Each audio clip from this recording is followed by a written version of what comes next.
Alam niyo meron akong meron akong kaibigan. Wala siyang balak bumili ng ng insurance. Pero nung inalok siya nung insurance agent sa sa Batangas, sabi niya, "Alam mo yung dati kong inalokan ng insurance wala rin siyang balak kumuha 'no." Hindi siya kumuha ng life insurance. After daw nila mag-usap, pagtawid daw niya ng kalsada, true story, pagtawid niya ng kalsada nasagasaan, namatay. Tapos sabi niya, "Sayang, oh, kung kumuha sana siya ng insurance, 'di sana." 'Di ba, maayos yung papers niya before siya nawala. So yung kaibigan ko na wala naman talagang balak kumuha ng insurance, natakot. So napakuha siya ng ng insurance ng 'di oras dahil dun sa takot. Alam niyo 'no, alam ko familiar kayo dun sa ganong klase ng gospel sharing.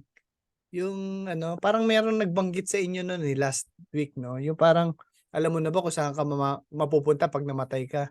Alam mo yung mga ganong gospel sharing na. So, ako nung una ko narinig yun, parang iniisip ko, 'di sige tanggapin ko na, 'di ba? Para sigurado ako sa heaven ako, parang gano'n 'no. Pero ano mangyayari 'pag tinanggap na nung tao na yun, 'pag titignan mo yung tao na yun, walang pagbabago sa buhay niya. Kasi parang ang ginawa lang niya, parang ticket to heaven si Jesus 'no, para makapunta ka lang ng langit. So, tanggapin mo para makapunta ka sa langit. Ngayon yung iba naman parang sinasabi nila, "Ayoko pa, gusto ko pa enjoyin yung buhay ko, eh." So, sa deathbed ko dun ko na lang tatanggapin si Jesus. So, parang lang si Jesus na parang ticket to heaven. Parang mo lang na para makapasok ka lang ng heaven. Pero bakit gano'n 'no? Bakit yung mga taong ganito ang paniniwala, walang pagbabago sa buhay nila? Meron ba kayong kilalang gano'n? Yung kumbaga who claims to have accepted Jesus as his Lord and Savior at sinasabi niya that he claims 'no, that he is a child of God, pero 'pag titingnan mo yung buhay niya, parang opposite doon sa mga claims niya. No, for example, 'pag tinignan mo yung buhay niya involved pa rin siya sa sexual immorality, 'di ba? Meron akong mga kadi-group 'no, gano'n sila, they claim as Christians, pero after ilang months we will 'no, we will discover may asawa na siya, we will discover na meron pala siyang binabahay na babae, 'di ba? Nasa politics siya, then later on makikita na lang namin siya sa news, meron siyang scandal na ginawa, meron siyang 'di ba parang hindi tugma, 'no? Hindi tugma doon sa claim niya 'no? O kaya naman hook siya to certain addiction, habitual sin. He claimed to be a Christian pero wala siyang hunger to know more about God. Yung parang rituals lang 'no? O kaya naman mabarkada siyang tao, people person siya, pero 'pag fellowship among believers wala siyang oras 'no, na kayang ibigay 'no? Kung ganito yung makikita mong tao, mapapatanong ka, 'di ba? Is he a true follower of Christ? 'Di ba? Is he a true follower of Christ? Yung answer dito, sa totoo lang, we do not know for sure. Hindi natin alam 'yan 'no, only God knows that 'no. Because Christian still sin. So hindi natin makikita yung difference nun 'no. Pero, eto yung malaking pero. Pero if this pattern continues in this person's life, okay, sa mahabang panahon wala siyang pakialam sa kagustuhan ng Diyos, wala talagang pagbabago nangyayari sa buhay niya, then malamang sa malamang itong tao na 'to, hindi niya talaga tinanggap si Jesus 'no, as his personal Lord and Savior. Makikita natin mamaya 'yon 'no, kung bakit. Baka itong tao na 'to, natakot lang din siya sa hell. Natakot lang din siya na mapupunta siya sa hell kaya tinanggap niya. Pero ang totoo nun, hindi niya talaga tinanggap or hindi niya talaga sinurrender yung buhay niya kay Jesus 'no. Ito yung masakit na katotohanan. Ito yung talagang sad truth 'no. Merong mga magsasabi na sila ay isang Kristiyano, pero ang katotohanan, they are not, okey? Sincere sila sa feelings nila, but they are sincerely wrong. So, saan ba 'to nagkaproblema? Yun ang titingnan natin ngayong gabi 'no. Saan ba sila nagkamali? Saan ba yung may maling understanding 'no? Alam niyo, maraming warning na binigay si Jesus 'no, sa New Testament, pero I believe Itong verse na babasahin natin ngayon sa Matthew 7, ito na yung pinaka sa lahat para sa akin. Ito na ang pinaka nakakatakot na verse na sinabi niya. Sino pwede magbasa? Si Sis Jaja. Ganda magbasa si Sis Jaja eh. Matthew chapter 7 verse 21 to 23 ba? Lahat? Sige, Or sige, 21 sis, lang? lahat. Okay na lahat. Not everyone who says to me, Lord, Lord, will enter the kingdom of heaven, but he who does not will of my Father who is in heaven will enter. Many will say to me that day, Lord, Lord, did we not prophesy in your name, and in your name cast out demons, and in your name perform many miracles? And then I will declare to them, I never knew you. Depart from me, you who practice lawlessness. Yun. Grabe, di ba? Ang tindi, di ba? Sobrang matindi itong pasabog ng mga verses na to. No? Pero isa sa mga matinding revelasyon ni Jesus na sinabi niya rito, that there will be people who will have false assurance that they are going to heaven. Ibig sabihin, hindi lahat ng sure na makakarating sa heaven will really enter heaven. Ang saklap, no? Parang buong buhay mo, akala mo okay ka. Tapos pagdating doon sa time na yon, hindi pala. Sabi mismo ni Jesus not everyone who says to me, Lord, Lord, will enter the kingdom of heaven. So maliwanag, no? Hindi porket na nagtaas ka ng kamay sa Sunday service para mag-accept, save ka na. Hindi dahil na nagdasal ka na acceptance prayer, Christian ka na. Hindi porket tinawag mo siyang Lord, you can now enter heaven. Di ba? At ito pa yung mas matindi. Sabi ni Jesus, hindi sila konti. Hindi, sabi niya, many will say to me on that day. Ibig sabihin, seryoso to. Seryoso tong warning na to. Di ba? We need to take this message seriously. Kasi ang ibig sabihin nito, may mga taong laman ng simbahan, pero sa mata ng Diyos, wala silang relasyon. May mga taong quote-unquote religious, pero sa mata ng Diyos, he is not his child. May mga taong sobrang sincere sa tiningin nila na okay na yung salvation nila, pero ang totoo, hindi talaga. So tingnan natin, analyze natin yung mga verses na to. Carl, pabasa naman bro. What is the problem with this kind of Christian? According to verse 21 in Luke 6. Ito yung Luke 6 bro. Yan. Yung sa binasa Why ni... do you- Sige. Why do you call me Lord, Lord, and do not do what I say? Yan. So ano raw problema nito mga quote-unquote Christian na to bro? Sinasabi nila na tinatawag siyang Lord, pero hindi nila ginagawa yung mga sinabi niyang kailangan gawin. Yun, di ba? Ganun Kasi kasimple. ito mga commandments, no? Di ba? Yun, ganun kasimple. They do not do what God says. Di ba? Ibig sabihin, isang fruit of genuine salvation, no, is that you will do God's will. Di ba? Hindi niya sinabing dapat gumagawa ka ng mabuti. Hindi. Kasi sabi niya, dapat ginagawa mo yung kagustuhan ng Diyos. You will obey Him. Alam niyo, no, literally, yung Lord, yung word na Lord dyan, no, it means master. So kung tinatawag mo master si Jesus, ano kanya? Servant. Servant, di ba? Kasi sabi ni Jesus, ba't mo ko tinatawag na master? Kung servant kita, ba't hindi mo ginagawa yung sinasabi ko? So kung tunay kang Kristiyano, ang direksyon dapat ng buhay mo ngayon is to know God's will for your life. Yun talaga. Dapat alamin mo. Ano ba? Ako hindi ko alam kung ano pinapagawa sa'yo ng Diyos. Di ba? Walang nakakaalam nun. Ikaw lang. It's between you and the Lord. Alam nyo, no, minsan, nagbabasa ako ng New Testament. No? Nakita ko yung word na ministry. Nagulat ako.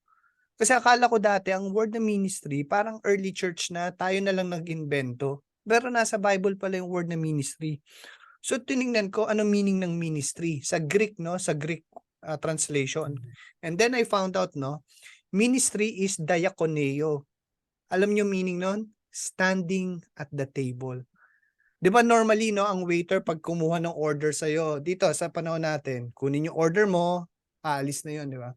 Pero yung mga hari, yung mga kings, once na makuha ng once na makuha ng slave nila, yung kagustuhan nila, tatayo yun sa gilid. Nakuha na, no? Tapos tatayo yun sa gilid. Hihintayin niya yung next na order. The Bible is telling us, no, that this is a picture of biblical ministry. Ang alam kasi natin usually, no, ang ministry, yung magsuserve ka sa church as welcome center, usher, music ministry. Yun ang alam natin sa ministry, di ba? Para sa tao. Tama naman yun in a sense, no? Pero hindi yun limited doon. Ang ministry is doing the will of the Father in your life. Alamin mo kung ano yung kagustuhan ng Diyos. Di ba? Yun yung will di ba? Parang last will and testament. Ano yung kagustuhan ng tao before siya namatay? Ano yung will? Ano yung kagustuhan ng Diyos sa buhay mo? In short, no, if you're a true Christian, you are called to do what God wants you to do.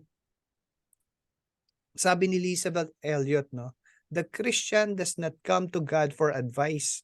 He comes asking for God's will. And in the truest sense, sabi niya, there is no option here. Once it is known, it must be done. Sa mga oras na to, tanong ko kayo, aware ba kayo kung ano yung gusto mangyari ng Diyos sa buhay mo? Pag may nangyayari sa buhay mo, tinatanong mo ba yun? Lord, itong nangyayari sa akin ngayon. Lord, anong kagustuhan mo rito? Ba't mo inaalaw na mangyari ito? Sensitive ka ba doon? For example, no? God convicts you to end an immoral, let's say, business transaction. Pero dahil nangihinayang ka doon sa mawawala, you try to justify to God. Lord, yung kikitain ko naman dito, tutulong ko naman sa church, sa mga mahihirap eh. Di ba? Ibig sabihin, you try to justify yung hindi mo pagsunod by doing what? By doing good works. Lord, hindi man maayos yung pagkuha ko nito. Lord, yung kabutihan naman ng paggagamitan ko nito eh. Hindi mo gagawin yung gusto mangyari ni God, tapos papalitan mo na mabuting gawain. That is not ministry. Tawag doon, disobedience. Tingnan natin, no, ano yung mga claims na mga kausap ni Jesus. Bro, Joseph, pabasa naman bro. What do they claim? In Matthew 7, verse 21 to 23. Many will say to me on that day, Lord, Lord, did we not prophesy in your name? And in your name cast out demons? And in your name perform many miracles? Yun. So bro, ano yung kiniklaim nila? On what basis? They claim to know the Lord on what basis? Parang on their works, on their own work. Yes, on their good works. Di ba? So they claim to know the Lord on the basis of good works or yan nga, mga miraculous evidences. No? Ano napansin nyo? The people, si Jesus nagsasabi niyan, di ba? Yung nire-refer niya ng mga tao, they are not ordinary ministry workers. Ibang level to mga to. They are doing supernatural ministry. Hindi sila basta-basta. Ito yung mga tao na sa mata ng mundo, they are holy. They are men of God. But in reality, according to Jesus, they are not. Tindi, di ba? Sa tingin ng mga taong to, natutuwa yung Diyos sa kanila dahil gumagawa sila ng mga church works. Pero natawag sa kanila ni Jesus, sige, bro, Joseph. Ano tawag sa kanila ni Jesus? They are the ones who practice lawlessness. Yes. You who practice lawlessness. No? Sa ibang version nga, ang tinatawag nga ni Jesus dyan, evildoers. Grabe, di ba? Bro, anong pumapasok sa isip mo pag nakakarinig ka ng word na lawlessness?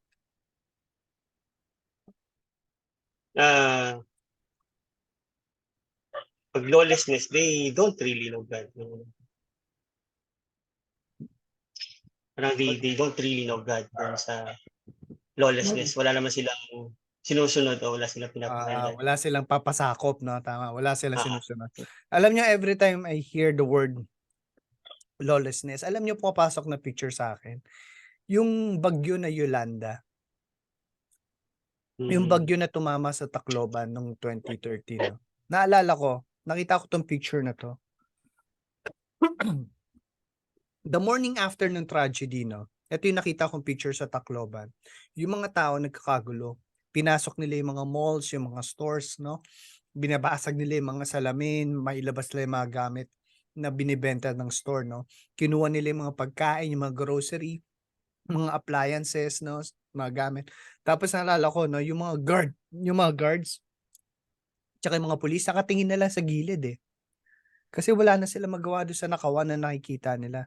Parang naging normal. No, wala nang batas na sumasakop doon sa mga taong to. Wala na nag-govern sa mga actions nila.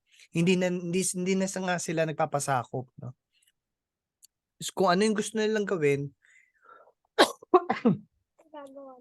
yun ang gagawin nila. Regardless kung tama or mali, no. This is a picture of lawlessness.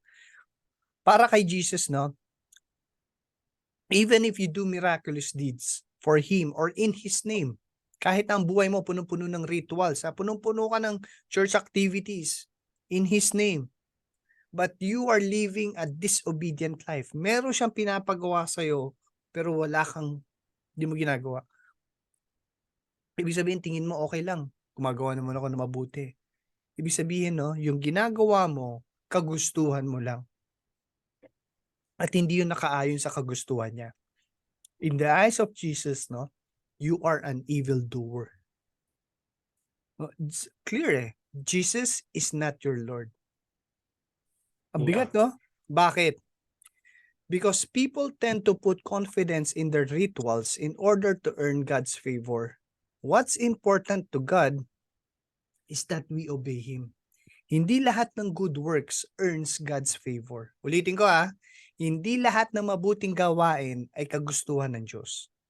Alam mo, minsan, may mga mag-invite sa akin, no, to do something for God or to do this kind of ministry. Na alam ko clearly maganda, pero tinatanong ko pa rin sa Diyos. Kasi hindi lahat ng mabuting gawain kagustuhan ng Diyos. Pwedeng hindi. Ang importante sa Diyos, no, na yung ginagawa mo ay resulta ng obedience mo sa Kanya. Sa Kanya galing. And for you to obey, dapat alam mo yung pinapagawa niya sa'yo. Kasi paano mo i-obey? Di ba? Doon ngayon papasok yung tamang relasyon mo sa Diyos. You need to experience real intimacy. Walang shortcut. Walang shortcut. Kailangan mo siyang kilalanin. Kaya sabi ni Jesus, no, I will declare to them, I never knew you. Sa unang tingin, lalo na ako, no, hindi ko pa alam ang Bible, ang intindi ko rito, hindi ka kilala ng Diyos. Kaya alam mo, nung bata ako, nagpapakilala ako sa Diyos, eh. Para pagdating ko na heaven, kilala niya ako. Pero yung new na yan, no, hindi yan ibig sabihin na hindi ka kilala ng Diyos. Whether you're a Christian or not, kilala ka ng Diyos. Kahit na wala kang relasyon sa Kanya, alam lahat ng details mo, alam ng Diyos. So, ano ibig sabihin nito? Sa Hebrew, no, yung word na yan, it means yada. Ginamit yan kay Adam and Eve. Sabi dun sa Genesis, now Adam knew Eve, his wife, and she conceived and bore Cain. Kasi sabi ko yung new na yan, hindi yan yung kakilala lang. Kasi ito, pag ginamit mo dun sa ganung context, hindi parang kakilala lang sa buntis na. Ibig sabihin, itong new na to has something to do with sexual intimacy. Ganong kalalim yung sinasabi ni Jesus na intimacy. Hindi kita kilala, wala tayong relasyon. Never tayo naging intimate sa isa't isa. Religion lang yung meron ka, pero hindi tunay na relasyon sa akin. Bakit? Kasi hindi mo alam yung kalooban ko, eh. Ginagawa mo lang yung gusto mo. Never mo ko pinakinggan. Oo, madalas ka magdasal, pero puro patungkol lang sa dasal mo. Never mo pinakinggan yung kung ano yung kagustuhan ko. So, bakit natin kailangan ma-differentiate to? Ano mangyayari sa mga taong ganito? Yung walang tunay na relasyon sa Diyos. Jeep, pabasa, Jeep.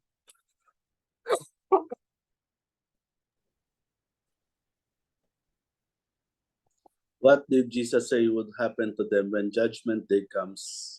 In verse 28.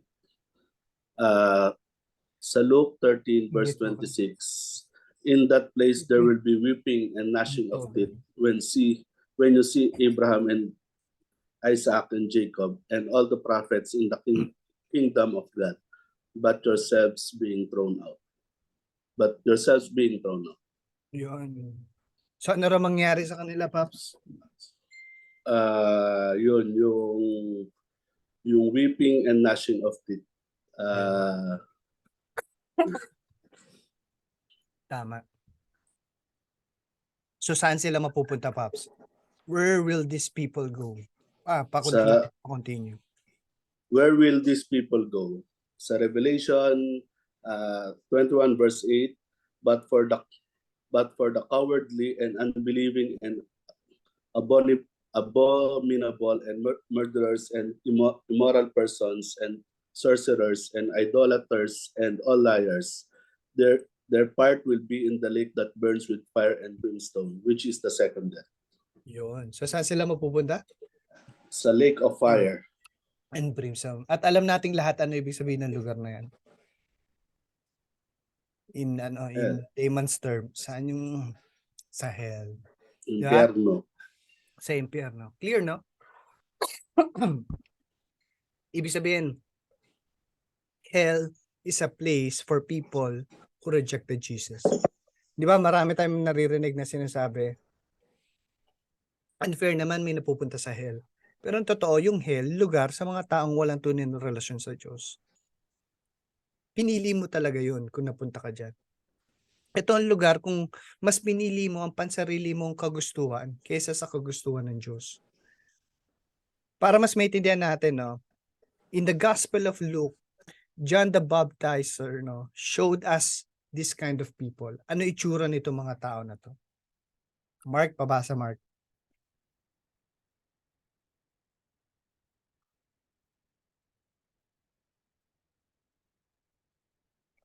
The proof of being a Christian.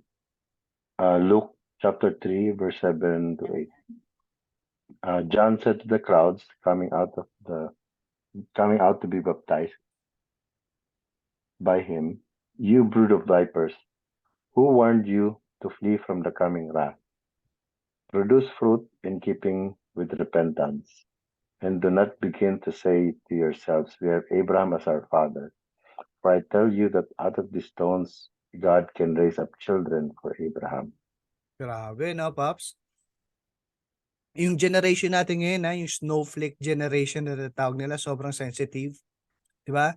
Kapag binigay ni John ngayon sa panahon natin, sobrang offending yan, no? Sobrang daming mo offend. Cancelled siguro siya. Cancel siya, tama. Pero para kay John, no? Hindi niya winatter down. Hindi siya nagminor, di ba? Because John the Baptist knows, no, that this topic is very important. Sobra itong mahalaga. So, analyze natin yung mga verses. Sige, Mark, pabasa. Why were multitudes coming to John the Baptist? Bakit daw sila pupunta? Magpapabaptize. Bakit?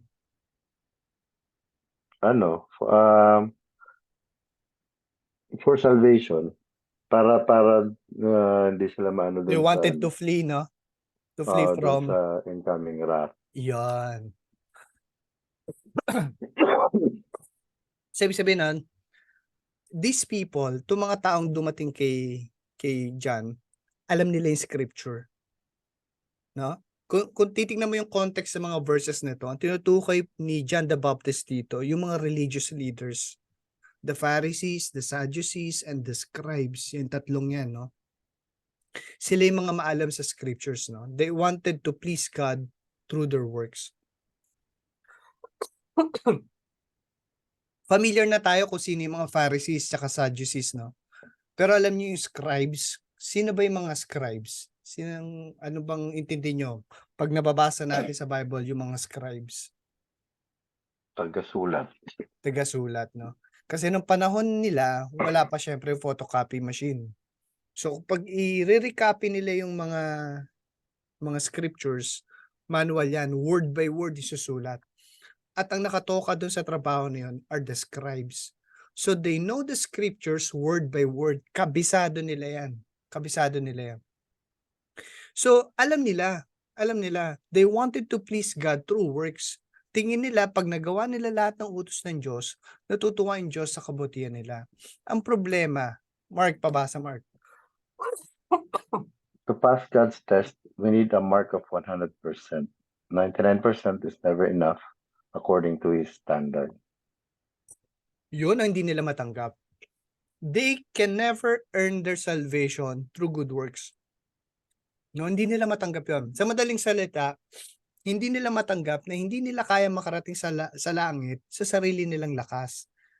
For they are self-righteous. They don't need the righteousness of Jesus for their salvation. Kaya ano tawag ni John the Baptist sa kanila, Pops? Vipers. Yes, brood of vipers. Bakit daw? Bakit siya tinatawag? Mga ahas. Bakit sila tinawag na brood of vipers?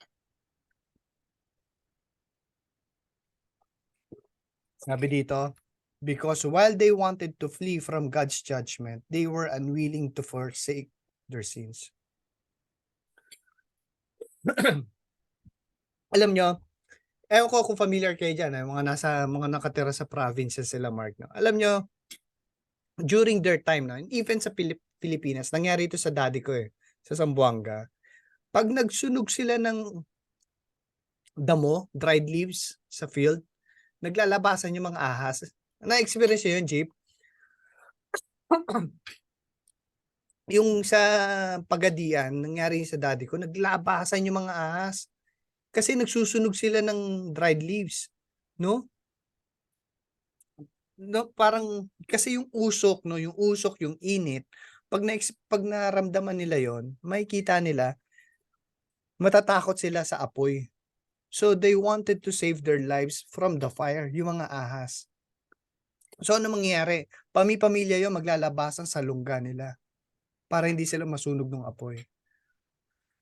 So, imagine niyo to. Nung nakita na ni John na naglalabasan na yung mga Pharisees, yung mga Sadducees and the scribes, sabi niya, you brood of vipers, who warned you to flee from the coming wrath? Kaya lang kayo nandito, hindi para tanggapin si Jesus as your Lord. Nandito kayo kasi gusto nyo makaligtas sa apoy. Alam nyo, maraming tao hindi naman talaga gusto pumasok sa heaven. Actually, ako, pag nagsishare ako ng gospel, yan ang challenge para sa akin. Hindi ko ginagawang panakot ang hell. Kasi alam ko naman wala namang gusto pumunta ng hell. Tinatanggap lang nila yung gospel kasi gusto nilang maligtas sa hell. Oo, sa hell, there will be weeping and gnashing of teeth. Totoo yun. Makikita mo din doon, sabi, the lake that burns with fire and brimstones. Sobrang nakakatakot lahat ng mga bagay na yun. No? Pero alam nyo, what makes hell is not the fire or the brimstone. Hindi rin yung torment, yung fear or yung pain. Hindi yun ang hell. What makes hell is the absence of Jesus. Ang nakakatakot sa hell ay hindi yung mga apoy, yung mga kalungkutan. Ang nakakatakot sa hell, dahil sa eternity, wala doon yung presensya ng Diyos. So for eternity, wala doon yung presence ng Diyos. Kahit ano pang pagmamakaawa mo. Imaginein mo kung puno ka, let's say, puno ka ng problema ngayon. Sunod-sunod yung mga struggles mo. Sunod-sunod yung mga challenges mo. Tapos sinasabi mo sa mga dasal mo, Lord, para na ako nasa impyerno. Alam mo, hindi totoo yun Kasi kahit gaano kabigat yung pinagdadaanan mo, the moment you surrender to God, kukunin niya lahat ng pain mo Meron kang Diyos na pwedeng takbuhan Pero sa lugar na to, wala. Yung walang katapusang, wala kang mapagpasahan, wala kang masurrenderan ng mga problema mo, yun ang magiging buhay mo dyan. The same with heaven. What makes heaven heaven is not the gold or the gems or the mansions. What makes heaven heaven is the very presence of the Lord. Ibig sabihin, ito yung gusto kong maging maliwanag sa inyo. Jesus did not save you from hell. Jesus died for your sins. Malaking difference yun. Jesus did not die on the cross so that you will not go to hell. Hindi yun. He died on the cross so that you will be with Him in heaven. Malaking diferensya yun. Ibig sabihin, kung titingnan mo ang buhay mo ngayon at makikita mong wala ka naman pakialam sa presensya ng Diyos, wala kang hunger to know more about Him. Kung sa araw-araw mong buhay, you are not walking with the Lord. Kumbaga, ang priority mo lang is how to satisfy all your needs and happiness. What makes you think that you will enjoy heaven? Kung kayo na, wala kang, hindi source of joy mo si Jesus. What makes you think that you will enjoy heaven? What makes heaven heaven is the very presence of Jesus. Kaya ang tanong ko, are you enjoying His presence in your life today? May hunger ka ba to know Him more and more through His words? Para sa mga Pharisees, they don't want to be with Jesus. They just want to escape the fire. Kaya they don't depend their salvation on the cross. Saan sila nakadepende according sa binasa ni Mark? Mark, saan sila nakadepende?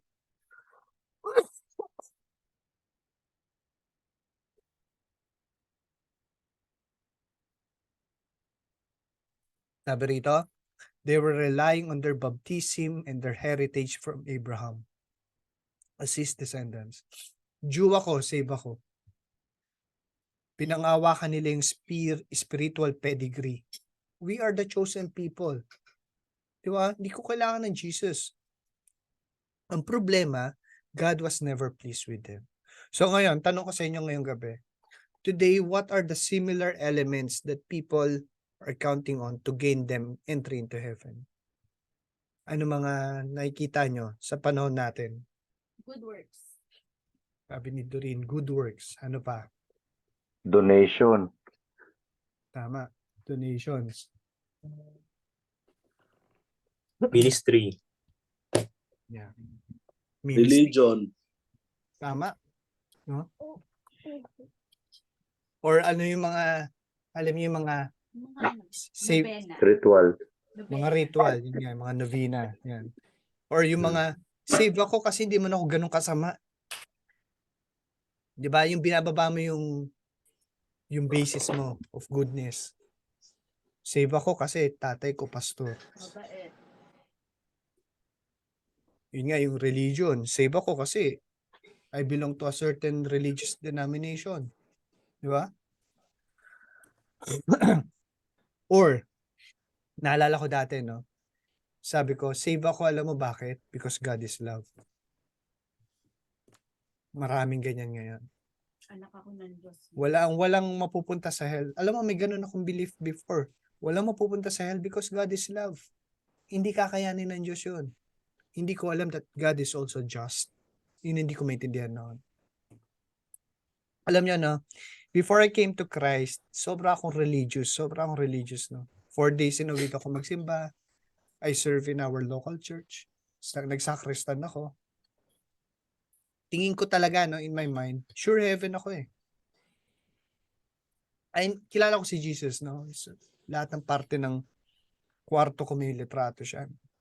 Pero kung tatanungin mo ako noon, kung meron ba akong personal relationship sa Diyos, sure ako wala. Kasi iba buhay ko noon. Never ako naging intimate.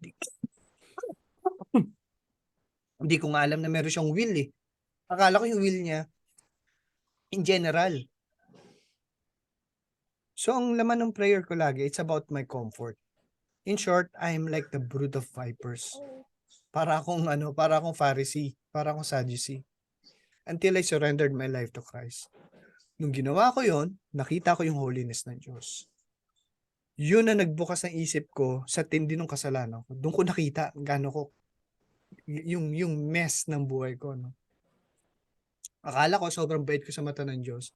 Pero nung binuksan niya yung mata ko, nakita ko wala talaga siya sa buhay ko. So kung tulad kita, tulad yung buhay ko, katulad ng buhay mo, no? Tingin mo din, imposible ka mapunta sa hell dahil hindi ka naman masama. Kung ganun ang paniniwala mo, sure ako wala pa sa iyo si Jesus. Bakit? Kasi hindi mo nakikita yung kasalanan mo galing sa mata ng Diyos. Para makita mo yun, you need to experience true repentance. Sabi ni John the Baptist, produce fruit in keeping with repentance. Hanggat hindi mo to ma-experience, mananatili kang bulag dun sa katotohanan na yun. Kaya maliwanag, sabi ni John, pag na-experience mo ang tunay na repentance, magbubunga to. It will produce fruit. May pagbabago mangyari sa buhay mo. You will experience genuine transformation. So, ang tanong ngayon, what is repentance? So, before natin tingnan yung biblical definition nito, tingnan muna natin how the world defines this word.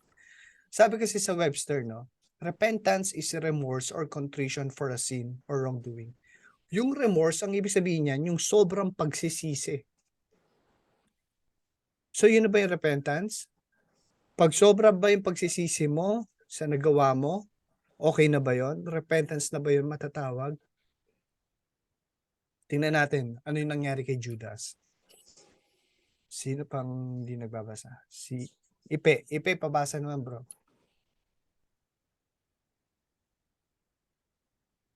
How did Judas feel about betraying Jesus? Luke chapter 3 verse 8. Then when Judas saw that he had been condemned, he felt remorse and returned the 30 pieces of silver to the chief priests and elders, saying, I have sinned by betraying innocent blood. Yun. So ano raw naramdaman ni Judas after niya i-betray si Jesus? He felt remorse. remorseful, di ba? And sorrowful. Pero, ang tanong, what did he do to correct his sin? Sige, si Ipe. Sa verse 27, verse 5. Ano ginawa Matthew niya? 27 verse 5. And he went away and hanged in himself. Di ba? No. Sabi niya, he returned the money, he acknowledged his sin, but he hung himself. Do you think Judas experienced true repentance? Di ba? Nirecognize niya yung kasalanan niya eh. Binalik pa nga niya yung money. Proof yun ng tunay na nagsisisi. Pero hindi siya nagkaroon ng change life. Ano ginawa niya? Hindi niya kinaya yung guilt ng kasalanan niya. So siya nagbayad.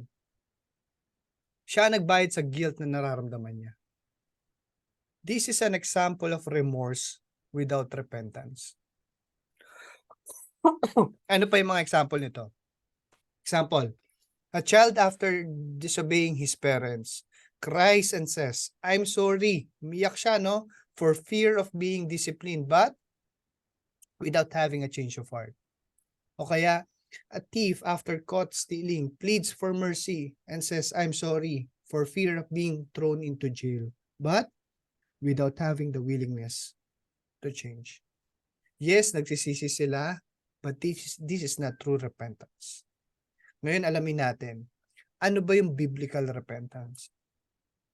Yung word na repentance, no, sa Greek word, it's metanoia. Ano ibig sabihin nito?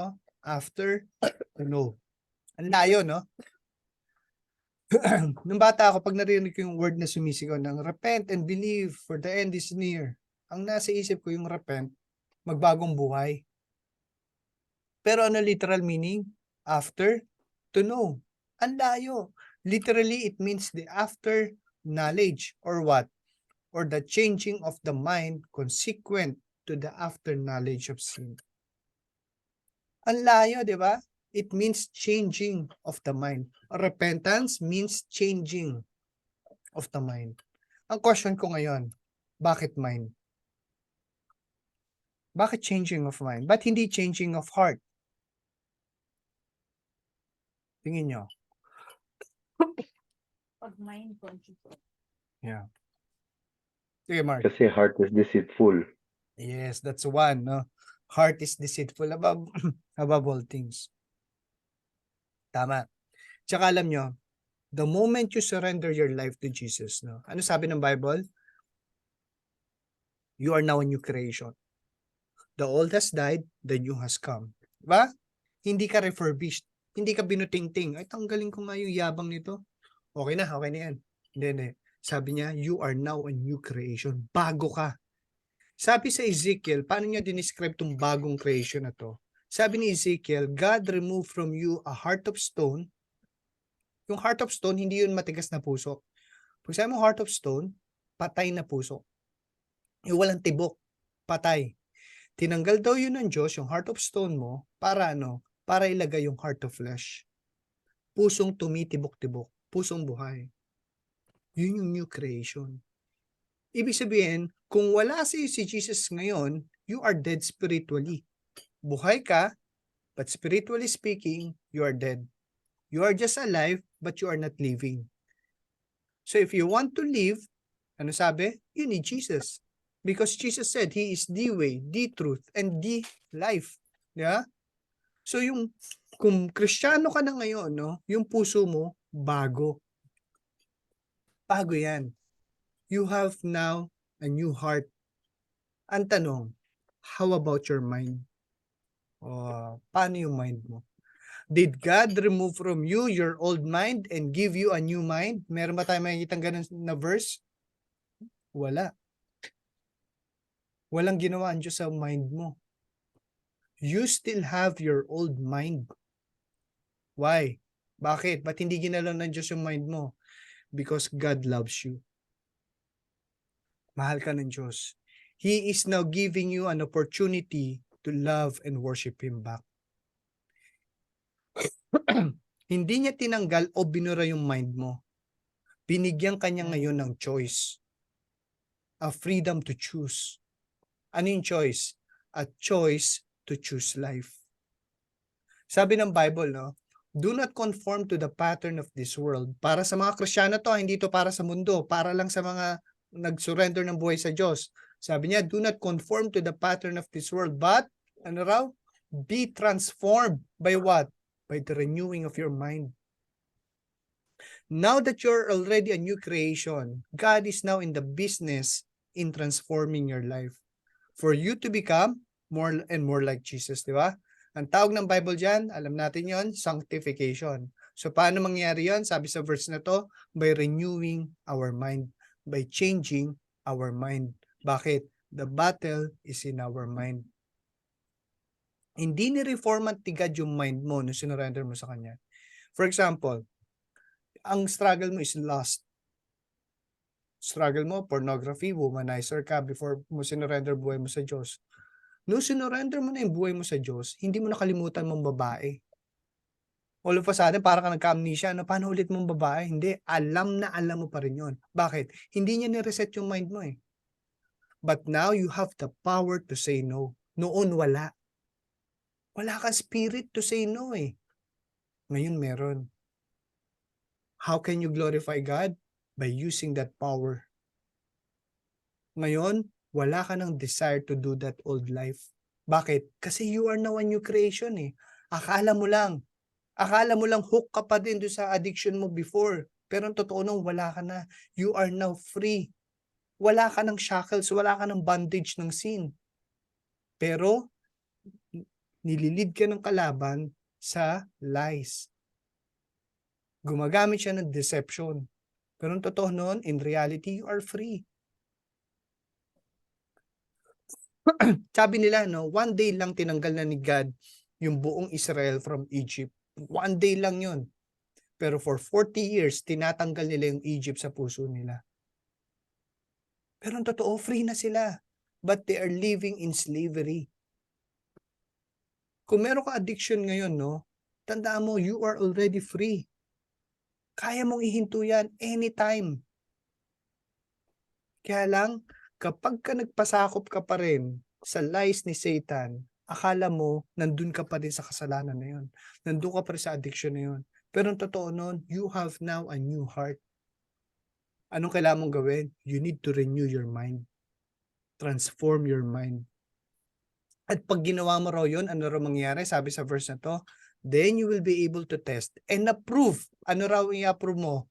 The will of God for your life. Malalaman mo ngayon, if you renew your mind, if you transform your mind, malalaman mo ngayon kung ano yung kagustuhan ng Diyos sa buhay mo.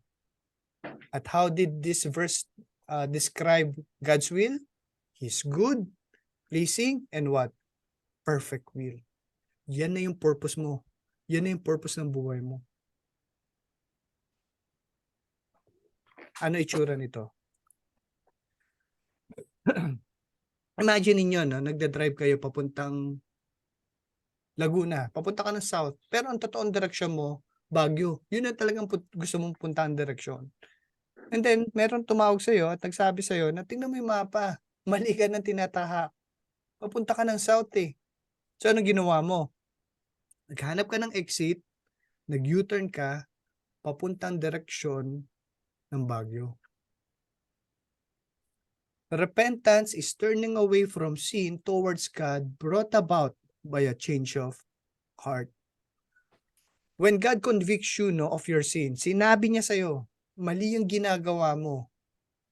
No? Ang automatic response ng isang true follower of Christ ay pagsisisi. At pag-ayon sa conviction ng Diyos, nag-agree ka sa conviction ng Diyos. You will confess, you will agree. Hindi ka na magpapalusot. Hindi, Lord, kasi kaya lang man ako nandito kasi nagkamali ako ng U-turn eh. Hindi, admit mo na nagkamali ka. Akuin mo na yung kasalanan mo. Then, you will make an exit, you will make a U-turn, a change life towards the direction God wants you to be. Hindi ka lang basta nag-U-turn. Yung direction mo ngayon towards God, hindi towards other sin. Pwede kasing hininto mo lang yung buhay mo ron, pero nandun ka pa rin sa direction na hindi ka gustuhan ng Diyos. Ang true repentance is making a U-turn towards the direction of God. At ito yung magiging buhay ng bawat Kristiyano. Continuous repentance as you grow more and more like Christ. Hindi yan one-time repentance. Kung isa kang Kristiyano, continuous repentance ang magiging buhay mo. Repentance is evidence by change lives. Maraming paniniwala na ganyan lang ibig sabihin ng repentance. Pero alam mo, meron mga nakakausap eh. Si Tito Alex, Mark, di ba? Kilala mo si Tito Alex? Mhm. Sabi ko sa kanya, tumigil ako ng pag-yosi because of Christ. Nung naging Christian ako. Sabi niya, ako rin naman, tumigil din naman ako ng pag-yosi. Pero dahil mahal yung yosi sa US. Di ba? So, repentance is evidenced by change lives. Pero hindi ganun kababaw. Kasi pwede ka naman magbagong buhay, hindi dahil kay Jesus.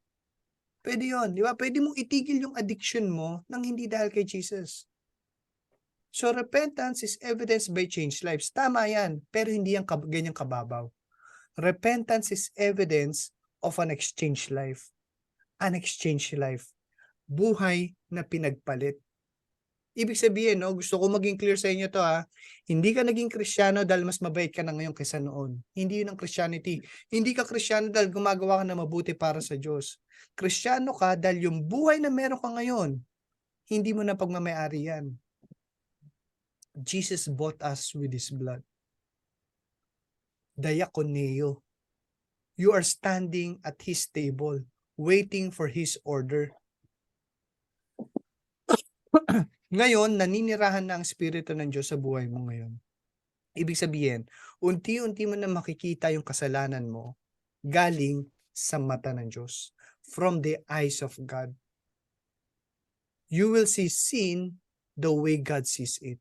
Parehas na kayo ng criteria ng sin. Tingnan natin, ano itsura ng ganito, Tingnan natin how David repented from sin with Bathsheba. Sabi sa Psalm 51, against you, nung kinausap na siya ni Nathan, sabi niya, against you, you only have I sinned and done what is evil in your sight, evil in God's sight. So you are right in your verdict and justified when you judge.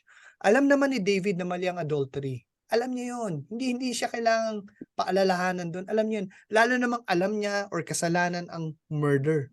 Alam niya yun. Pero hindi niya yun makita nung nabubulag pa siya sa kasalanan. But after God convicts him through Prophet Nathan, Ano nangyari kay David? Nakita niya ngayon yung kasalanan niya from the eyes of God. Biglang naging clear dahil nanggagaling na sa Diyos yung mga mata niya. Kung dati, alipin siya ng lust, ngayon nabuksan yung mata niya that this is pure evil. Nakita niya yung dumi agad. At hindi siya nagmalinis. Sabi niya, handa siyang sa kahit anong verdict ng Diyos. He accepts the consequences of his rebellion against God. Hindi niya kinestyon yung judgment ng Diyos. At paano natin masasabing genuine repentance to? Kasi nadapa man ulit si David sa ibang kasalanan. Pero makikita natin hanggang sa 2 Samuel, book of 2 Samuel, makikita natin that after this, after his true repentance, hindi na niya ulit binalikan yung adultery and murder. Hindi niya ulit naging kasalanan itong dalawang to. Repentance is evidence of an exchange life. Buhay na pinagpalit. So ano ba mangyari sa isang tao when he experienced genuine repentance? Sabi ni Paul, for the sorrow that is according to the will of God produces repentance without regret, leading to salvation. But the sorrow of the world produces death. Ibig sabihin, it starts with sorrow, then repentance, leading to the experience of divine grace and forgiveness, resulting in your salvation. Then you will become a follower of Christ. Ibig sabihin, ang desire mo ngayon is to please your Lord by doing His will. Gagawin mo ngayon lahat ng kalooban niya. This is the reason why God called David a man after God's own heart. Isipin mo ang dami naging kasalanan ni David kay God. Pero pagdating niya sa book of Acts, how did God describe David? A man after God's own heart. Alam niyo ba kung bakit? Alam niyo bakit yun ang description kay David? Tingnan natin sa Acts. God testified concerning him, I have found David, son of Jesse, a man after my own heart. Bakit? Ba't niya dinescribe? Because he will do everything I want him to do. Obedience is the key. He will do everything I want him to do. Alam ni David kung anong kagustuhan ng Diyos at nung nalaman niya, wala nang patumpik-tumpik si David, ginagawa niya talaga. He is not man after God's own heart because he is doing good works. Hindi yun. Kaya siya tinawag ng Diyos, a man after my own heart, kasi alam ni David yung will ng Diyos at ginagawa niya. And as we close now, at the end of our lives, hindi na magmamatter yung mga sasabihin sa ng tao. Yung mga accomplishments mo, wala na yan. Walang bearing yan. Kahit kung ilan yung followers mo sa online, wala nang bearing yan. O kung gaano karami yung likes mo. One day, each and every one of us will stand naked in front of a holy God. What matters is what He will tell us on that day. Sasabihin ba niya sa'yo, yung nakakatakot na verse? Why do you call me Lord, Lord, and do not do what I say? Sana wag. Sana wala ni isa sa atin ngayon na makarinig yung mga verses na yun. I pray na ito marinig natin. Well done, good and faithful slave. You were faithful with a few things. I will put you in charge of many things. Enter the joy of your master. I pray na lahat tayo will always make the right choice.